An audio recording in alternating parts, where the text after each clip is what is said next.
सम्मेलन? ये सम्मेलन नौसेना दिवस के सेलिब्रेशन के तौर पे हम लोग हर साल मनाते हैं जिला वाइज। पूरे प्रदेश के भूतपूर्व नौसैनिक इसमें हिस्सा लेते हैं। पिछले 20 सालों से लगभग ये परंपरा चली आ रही है। हर बार हर जिला इसको ऑर्गेनाइज करता है। 4 दिसंबर को जो हमने 1971 वार में नेवी ने जो जीत हासिल की थी, पाकिस्तान के 4 जहाज़ को इन्होंने डुबोकर और जीत का श्रेय लिया था, नेवी के जो झंडे बुलंद किए थे, ये उस खुशी में 4 दिसंबर को नेवी डे के रूप में मनाया जाता है। उसी चीज़ को फॉलो करते हुए हम भूतपूर्व नौसैनिक पिछले 20 साल से इस दिन को हम भी सेलिब्रेट करते हैं और एक्स सर्विसमैन से संबंधित जो भी समस्याएं, वो पेंशन से हो या उसके बाद जीवन में आ रही किसी भी तरह की कठिनाई हो या सरकार द्वारा मिल रही सुविधाओं में जो सुविधाएं मिलती हैं उनके बारे में डिस्कशन करना होता है, या हमारी कहीं राजनीतिक भागीदारी या आरक्षण की बात हो। ये सारे मुद्दे हम एक्स सर्विसमैन के बारे में इस दिन पूरे स्टेट के लोग इकट्ठे होकर ये करते हैं। मनाने का मकसद 4 दिसंबर है, लेकिन इसको हमने एक फॉर्मेट बना रखा है कि भी दिसंबर में जो भी पहला संडे होगा, क्योंकि ज़्यादा से ज़्यादा लोग इसमें शामिल हो सकें, तो इसलिए पहले रविवार को हम हर साल मनाते हैं। इस बार ये हिसार में है, अगले साल ये फरीदाबाद में होगा और उससे 1-2 साल आगे तक का तय हो जाता है ये प्रोग्राम पहले ही। तो सर पूरे हरियाणा से जो यहाँ पर जो है नौसैनिक, जो भूतपूर्व जो नौसैनिक है वो पूरे हरियाणा से आए? जी, तो पूरे हरियाणा से भूतपूर्व नौसैनिक हर जिले से भागीदारी है। अगर बात की जाए आप लोगों की आज के दिन वर्तमान में क्या क्या समस्याएं हैं, क्या क्या दिखती है और सरकार से किस तरह की आप मांग करते हो जो उनकी समस्याएं अभी तक पेंडिंग पड़ी है, जो सैनिकों की, जो नौ सैनिकों की? समस्याएं एक दिन में ख़त्म होने वाली नहीं है, निरंतर चलने वाली चीज़ें हैं, क्योंकि हर साल कुछ न कुछ लोग रिटायर होके आते हैं। उन्हें चाहे रोज़गार की है, आरक्षण की है, बच्चों के एजुकेशन की है, तो सारी चीज़ें मुद्दे डिस्कस होते हैं। क्योंकि पिछले काफ़ी लंबे समय तक जो हमने महसूस किया, हमारी राजनीतिक भागीदारी ना होने के कारण हमारी इन सुविधाओं में निरंतर कटौती होती आ रही है, सरकार चाहे कोई भी रही हो। तो आज हम इस बात की तरफ ध्यान दे रहे हैं, अवेयर हुए हैं लोग कि अगर ऐसा ही चलता रहा तो एक दिन हमारी सारी सुविधाएं बंद हो जाएंगी। जैसा फौज में परमानेंट भर्ती को ही बंद कर दिया गया, ये अग्निवीर एक स्कीम लाके, उस तरह हो सकता है कल कोई इनका ध्यान पेंशन पे भी हो, ये एक पेंशन को भी बड़ा बर्डन मानते हों।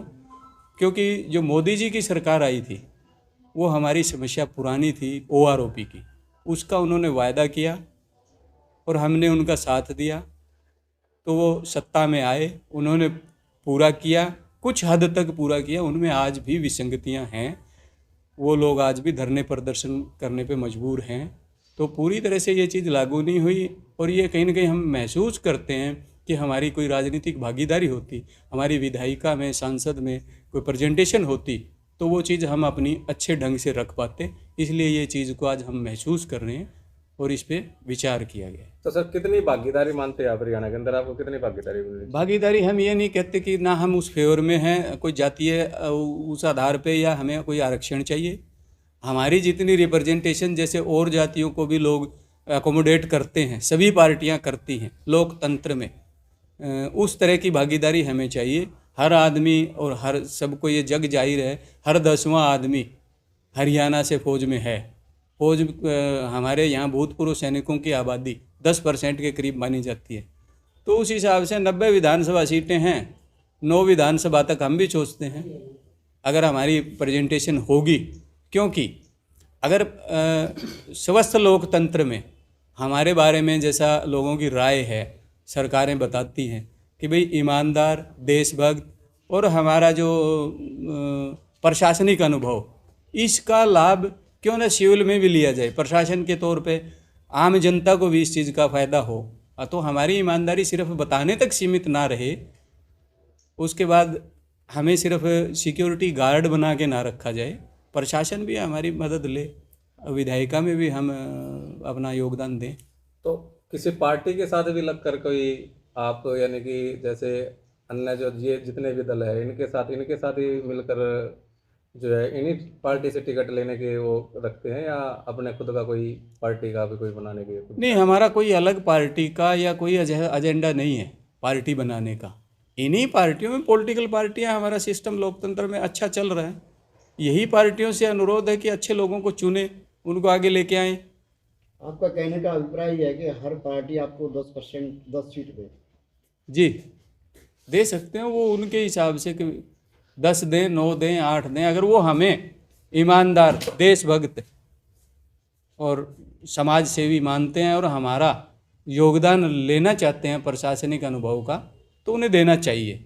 इसमें कोई परहेज भी नहीं है। हम कोई विदेशी नहीं हैं, इसी देश के बाशिंदे हैं।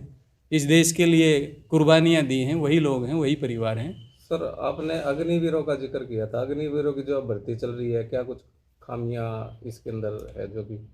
अग्निवीर, देखिए सरकार ने कुछ सोचा होगा, उनकी मंशा हम नहीं कह सकते क्या रही होगी या इनके दूरगामी परिणाम क्या होंगे। ये मेरा निजी कह लीजिए या हर फौजी का निजी वक्तव्य यही मिलेगा कि ये स्कीम फौज के लिए अच्छी नहीं है, इसके परिणाम बुरे होंगे।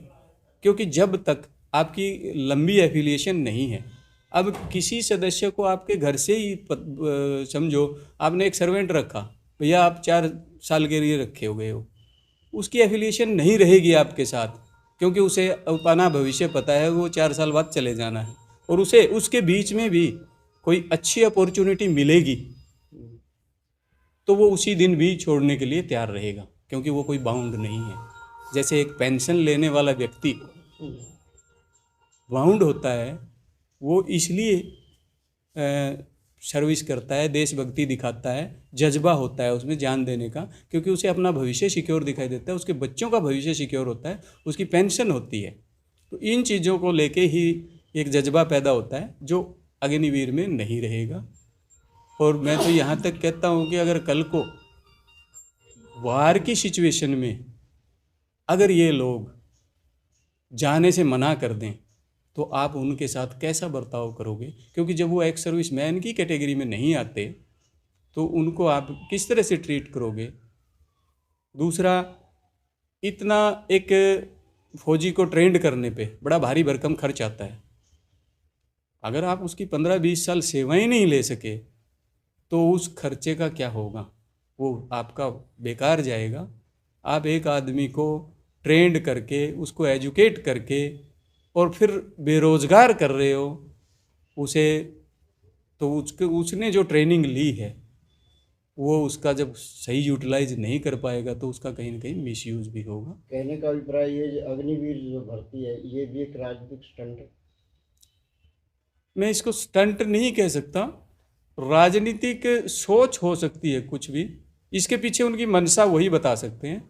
लेकिन ये चीज़ फौज के लिए कभी भी सही नहीं है। फौज से का मनोबल नीचे गिरेगा और इसके रिजल्ट अभी से आने शुरू हो गए, क्योंकि वो इतने ओबीडियंट नहीं हैं। वो आज भी काम से मना करने लग गए यूनिटों में जाके, उनमें वो डेडिकेशन नहीं है। तो इसके दुष्परिणाम स्वाभाविक है, आएंगे। एक ये अंतिम सवाल ये रहेगा कि आपकी एसोसिएशन से टोटल कितने लोग जुड़े हुए हैं? आज जो सम्मेलन जो हुआ है, टोटल कहाँ से लोगों ने भाग लिया है? एसोसिएशन से लगभग 3,500-4 हज़ार लोग जुड़े हुए हैं। आज हर डिस्ट्रिक्ट से, कोई 1-2 डिस्ट्रिक्ट छोड़ दें, ऐसा कहीं नहीं है कि बिल्कुल ही भागीदारी ना हो। स्ट्रेंथ हमारी सिरसा फतेहाबाद इस साइड में कम है, रिवाड़ी महेंद्रगढ़ उस साइड में बहुत ज़्यादा है, तो वहाँ से तो बसें भर के आई हैं और लगभग 2,000 के करीब लोग आज इसमें शामिल हुए हैं।